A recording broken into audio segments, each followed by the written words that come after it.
finished all the sort of theory of Parashat Vayikra and understanding how we create spaces and structures and strictures to bring holiness into the world.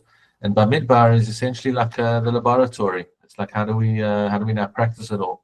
Bereshit, we got everything set in terms of the individuals who lead the moral and Torah value life through the archetypes as individuals. Shmot, we see it as a nation. The names fade away in the beginning, and then we start seeing how a nation is born, and we go through turmoil as a nation in Egypt, and we go through Har Sinai and Kriyat Yamsuf and all these different things. But that's as a nation. It's called Shmot. It's called names, but it's actually the names of the individuals that disappear in order to form a nation. And then Vayikra is how do we take the holiness of the Torah and put it into the different systems and what's the architecture of holiness in a way. And that's Vayikra. And then we're now stepping into Bamidbar, which is like testing it out in the desert through all the trials and travails, and then making space for Devarim, which is essentially saying, okay, we've had our ups and downs and trials and travails and built our emunah in Bamidbar. Now there's the big speech of preparing to go into Eretz Yisrael, where it actually matters, where it's like no more leaving the training ground and stepping onto the real pitch of life. And making it happen in Eretz Yisrael. So that's sort of Devarim is the framing of Moshe through Moshe's voice of everything that we've developed through. So Bamidbar is what we're starting now. Let's see. So Bamidbar is what we're starting now and going into that live laboratory. Okay, so this is from Rav Yosef Dov Yad Perry from the Beit Midrash of Beit Harav, which puts out all these pieces each week. So he's called the Parashat Bamidbar Masa B'nai Kahat Limud Ledorot. So this is the Masa, like the weight or the burden or the responsibility of B'nai Kahat, learning for generations. Parashat BamidbarTeur Shel Reshit Darko Shel Am Yisrael Bamidbar Ro'em Aran Arav Zatzal Divrei HaTorah L'Omkam U'Legobam. So in the Bamidbar we see the description of the beginning of Am Yisrael's path in Bamidbar. This is how Rav Kook sees it. He sees these words of the Torah in their depth and to their heart. So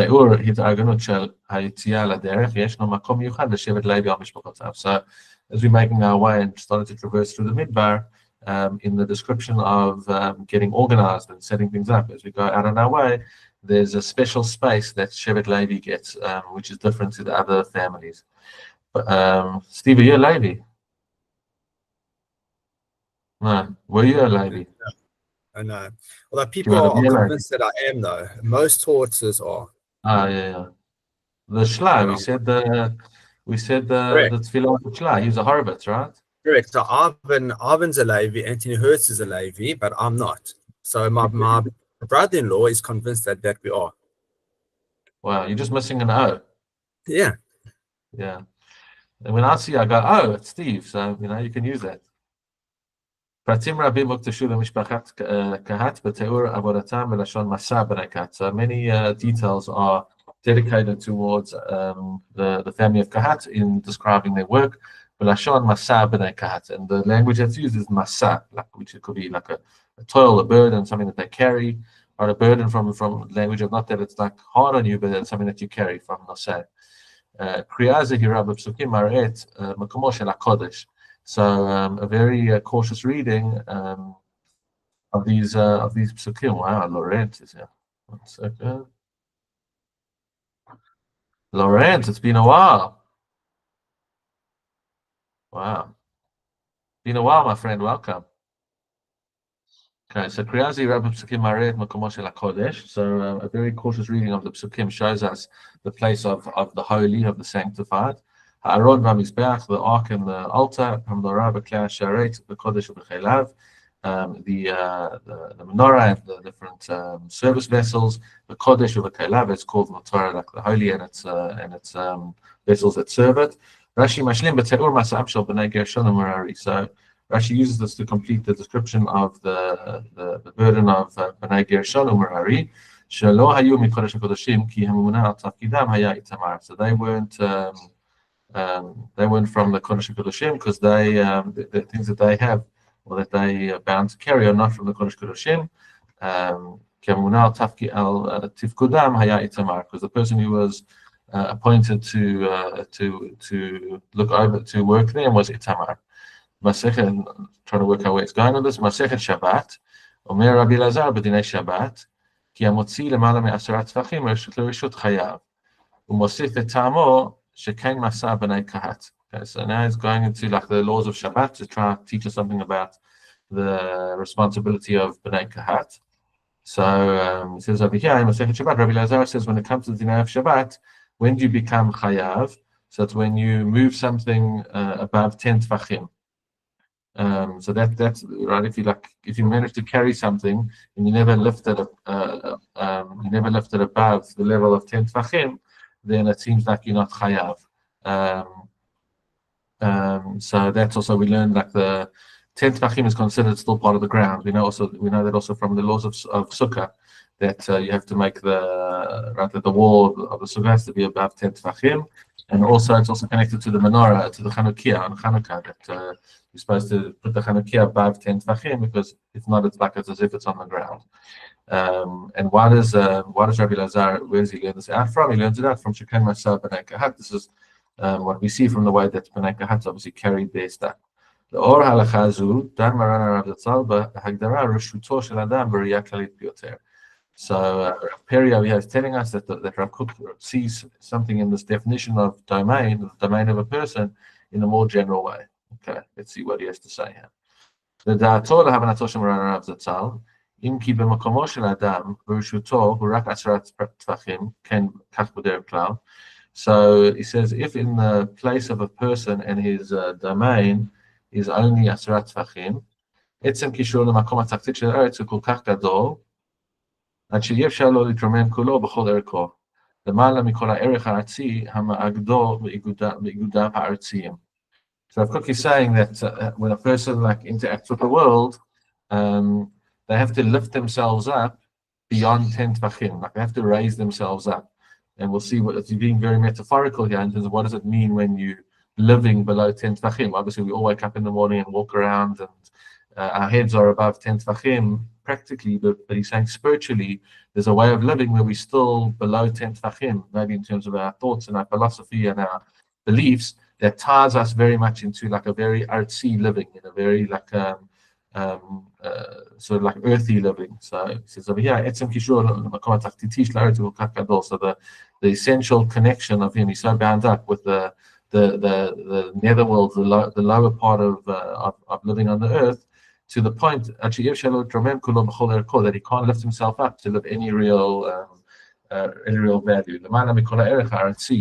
So he can't lift himself to be living values that are more, that are less groundy, less like, all earthy, physical bound values, because he's so bound up with the earth. ממסכת סוכה, באמרו חז"ל, שלא עלו Moshe וEliyahu למעלה מ10. He says over here that Moshe and Eliyahu never went up more than 10. מרחיבו את תעודת האדם. So this means that it expands the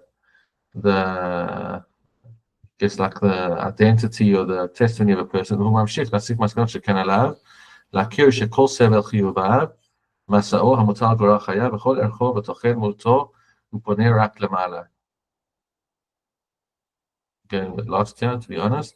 ובגדולתו של מרן זצ"ל הוא מכריז כי מאז צמיחת האומה, דור המדבר, הוכרז זה הסוד לעולם כולו, לדעת מהו ערכו האמיתי של האדם.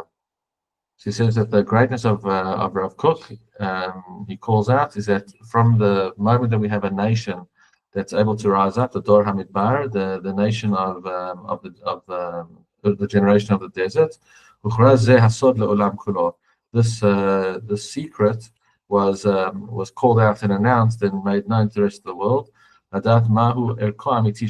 order for people to know what the true value of a person is. דרך פרשנית מדרשית זו של מרן הרב זצ"ל, מלבד היותם מעמיקה מפסוקים, so this term is midrashic explanatory way that Rav Kook is looking at it, not only does he see a depth in פסוקים, יש בהדרכה וחינוך ללימוד אמיתי של התורה והגדיה לכל הדורות. It gives us a direction and an education for a true way of Torah and telling it to its generations. Okay, I've tried to stick to these pieces as much as possible, but this one has confounded me fairly, to be honest. I think what he's saying over here in a way is before we get to Dor Bamidbar, we like stuck in these very earthy values. And Dor Bamidbar, as we come encounter and go through these different trials and travails in Midbar, allows us to start rising up beyond our earthiness and going into this like beyond 10 Tvachim way of living. And until we got to this door, we weren't able to like look upwards. And that's what Am Yisrael going through the process of the Midbar and getting the Torah and then living and starting to live these values, Tzmichat Ha'omah, what he calls it, is the way where we're able to take humanity and say there's values beyond just the earthy values of below 10 Tvachim. And how do we see it through B'nai Kahat? Because B'nai Kahat, when they carried their load, their burden, which was the burden of teaching Torah and spreading light, they did it above 10 Tvachim. So it seems to be somewhere there or thereabouts that B'nai Kahat teach us how to carry ourselves, carry our Tudah, like a sense of awareness and consciousness above a consciousness of 10 Tvachim.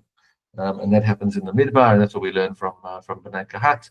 And I guess like to truly lift yourself up is a lifting of going above 10 Tvachim. Anybody got any other attempts they want to try to make sense of this? You're welcome to give it a go. What I'm not understanding is the part about Moshe and Eliyahu. Yeah, it seems like he was saying Moshe and Eliyahu were like in that space of being below 10 Tvachim. So they weren't able to elevate themselves? I mean, that's weird. You can look at it could be that what he's saying over here is that even Moshe and Eliyahu couldn't lift themselves beyond Asara, and therefore he's saying that the answer to it is the which is a very rough Kook Torah type of answer, is that only Tzmichat Ha'omah Dor Hamidbar was this able to happen. Saying that like only as a nation are we able to come together and then lift ourselves beyond that, but as individuals they can't. That's what I got so far. I can try to look at my second sukkah another time to try get more out of it, but yeah, a bit of a tough one this week. Yeah, I guess if I have to try and interpret it to what I think he's saying, it's, as I said, that there's a way of living which is very earthy, which is like sort of like a natural way of living that humanity was going according to. Then B'nai Kahat come and they carry their burden or their responsibility, their privilege of limud, of teaching Torah, of being the Leviim, to bring up this beauty of Torah into the world, and that shows us how to live. And only a nation can do that. Only when the nation comes together in the Midbar, or they build the Mishkan, and everybody takes on their side, on their different part, then B'nai Kahat step forward. They lift humanity's consciousness above 10 Tvachim as it's Tzmichat Ha'omah, and through that we can live with much more lofty ideals, and that can only happen in the Midbar with the nation led by this concept of B'nai Kahat. It's שלא עלו משה ואליהו למעלה מעשרה, והרחיבו לתולדת האדם.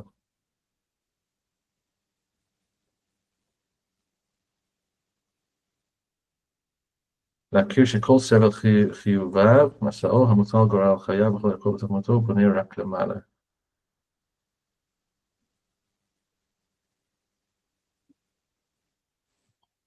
Saying here, like whenever a person has sevel chiyuvav, like he's dealing with burdens and things, hamutal goral chayav, that are burdening him on like the destiny of his life, and like these life burdening issues. And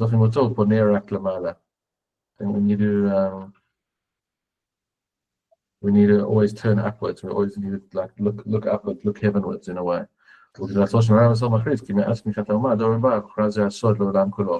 that Mao or Ko Amiti Shel Adam.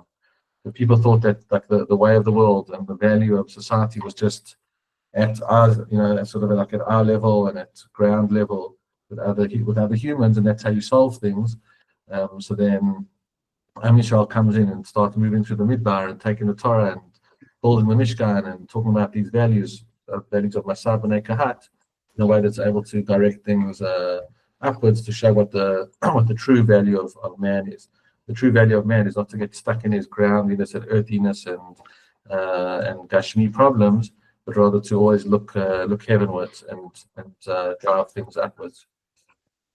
That's my best attempt at this difficult one. I'll have to. I owe you a bit of more research into my Sechet Sukkah to see what this says over there. Maybe it's got something to do because these guys, the Kahatim are carrying the Kelim, right? Yeah. So maybe they had to, like ordinarily, if you carry something heavy, you don't necessarily lift it up high, right? Like you just lift it the minimum off the ground and then kind of flip it, right? And I don't know if these guys were instructed to, or the way that they used to carry it was deliberately high, right? In other words, deliberately above the 10 Tvachim. Very good. So then, metaphorically, if those weights that are weighing you down in your everyday sufferings and your everyday life, that's what keeps you close to the ground. So then if you're just schlepping every day close to the ground, you're allowing the weights to weigh you down. But maybe what we're supposed to learn from them is that you're specifically then supposed to deliberately force yourself to raise it higher and then, I don't know, operate at a higher plane. That sounds like an excellent explanation. But also, when you're carrying something, you naturally look downwards, right? Right. You've got a burden on your back. You're always looking downwards. Yes. And B'nai Kahat say, they come in and they say, no. When you carry a burden, you carry it by looking upwards and holding it above 10 Tvachim. Yeah, because it says Masa'o hamutal al goral chayav erko v'tochen mauto uponeh rak lemala. Yeah. That's facing upwards. Yeah. That seems to be like the instructive, like as a Jew, and as what we do, we learn from Kahat is ponerak lamala rather than your natural instinct, which is to turn downwards. Here's the Gemara that he's talking about there. It says Tanya Rabbi Yossi Me'olam lo yarda shechina lamata, that the Shekhinah never went all the way down. Right? It only went up to this level of 10 Tvachim. It didn't go below 10 Tvachim to hit the ground. And therefore Moshe and Eliyahu didn't go upwards because of this pasuk of said in Hallel, right? Chodesh Tov to everybody. That Shemaim LaHashem, that the heavens are to Hashem and the earth is to humans. But could it be that the Shekhinah didn't go down? But we see in the pasuk it says Hashem came down to Har Sinai. So it seems to be that. So then the answer to the Gemara is no. When he came down, he went, but he didn't go below this 10 Tvachim borderline. But it says in another pasuk in Navi that his legs, Hashem's legs, stood there on Har Zaitim. So then the answer from the Gemara is the Mala Asrat Tvachim. So it seems like whenever Hashem is dealing with the world, he never goes below this threshold of 10 Tvachim. So now it's asking a question on the beginning part of the Gemara. Could it be that Moshe and Eliyahu never went upward? Moshe ala Elokim. Moshe on Har Sinai goes up towards Hashem. Lamata me'asara. Less than. Yeah, so it's saying like no, he went up, but he didn't breach this threshold of Asara. Maybe it sounds like it's very short. Vakativ vayal Eliyahu. But it says, but Eliyahu's also got this language of going up. B'sa'ara shamayim, it's like storm of heaven. The manta ma'asara, the Gemara answers no, it's always below 10. So it seems like that Gemara is saying Moshe and Eliyahu, whatever what he's quoting in that piece is that Moshe and Eliyahu didn't go up beyond 10 Tvachim. Ma'achaz P'nei Kisei Parshaz Alav Anano, so that they held them to like the P'nei, right? They held them to like the Kisei Kavod. Rabbi Tachum Alav Sheperesh Shadai Miziv Shkinatov Anano Alav, and then the Gemara keeps on insisting, no matter how crazy, that it's always below Asara. You come on my face connect kisei, but he was holding on to the kisei of Shamayim. Ketiv ishtarubu ishtarubu le kisei ad asera nakat bay.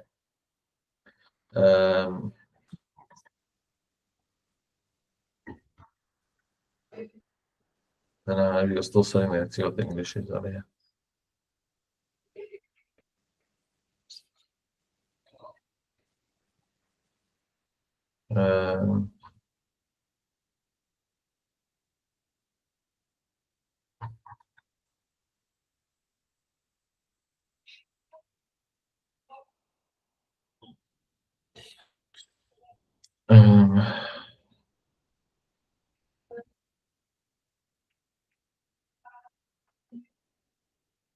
The throne was extended for him down to 10 Tvachim, and then Moshe held on to it. However, he remembered below 10 beds. Since the divine presence speaks to Moshe from above the ark, however, 10 hands above the ground, clearly a heart of him with a distinct domain. Okay, so this Gemara shows that actually Moshe and Eliyahu never were able to go above it, but maybe his answer is when we get this power in Bamidbar, Dafka, why he's talking about in Bamidbar here, because Bamidbar brings us the power of the nation, and a nation maybe is able to go, above and beyond these 10 tachim. Individuals get stuck, even Moshe and Eliyahu, but as a nation, you're able to say, in a sense, like right? Like you're able to deal with troubles more powerfully as a human. What do they say? A burden shared is a burden halved. So maybe the burden becomes less, and you're able to rise above 10 tachim. That's what Bnei Kahash teach us. When we unite together, and that's definitely why he's teaching it here at like as the smichat ha'umah. So if there are lots of ifs over here, but if we understood that correctly, maybe what he's saying for our reality now is the way we pull ourselves out of this we're living in a very earthy, difficult, ground-heavy reality as a nation, as a people. And perhaps we need to know that we're only able to rise above those things when we connect together, we unite together, and that's smichat ha'umah. We refocus our efforts, not on saying like, how do I deal with my little challenge here and there, but rather how do I connect myself more to the nation, and then I'll be able to see and live and exist and perceive reality above the 10 tfachim of the groundiness, which is obviously a value that we like. And it's nice and easy to talk about it. It's far easier than practically doing it, but we know that that's the key. I saw a quote by Moshe Lichtenstein yesterday. I was like, he said, I don't know if it was on Arak Sheva or so. No, I think I just put it on the Gush website. Moshe's often got interesting. They seem like fairly liberal statements, and he said, the war's done. Like we're done with the war and move on. Zeo, I speak. Hamas is destroyed enough, let's carry on. And obviously, like people more right are coming and attacking that and that sort of thing. And he said the focus now needs to be on fixing ourselves inward. We've expended ourselves so much on trying to destroy the evil outwards, but the difficulties are starting to overwhelm and overcome again on the inner level. So how that all figures with 600 days later, Chatufim still not home, is extremely complex, but the fact that we're going to start falling apart from inside again is no small feat. So perhaps that's what this rabbi is saying over here. Like, take the koach of Bamidbar and use it as a skula to rebuild our nation from inside, and hopefully the right things will happen. Yeah, and we can deal with our little home difficulties as well. Thanks for the help, Wayne. Not just some ideas, but I think you got there in the end. That was good. But I couldn't do it on my own. On my own, I was stuck below 10 tachim. On your own, you were just Moshe or just Eliyahu. Exactly. Only when we united as a nation will we able to rise above the 10 tachim of this vault. So at least we achieved it here in a little microcosm. Shkach, everybody. Thanks for joining. Lorraine, nice to see you again. Thank you. Good to see you, Leroy. Cheers. Good one. Thanks for joining the one where I was the most confounded I've been in. Perfect. Cheers. Bye.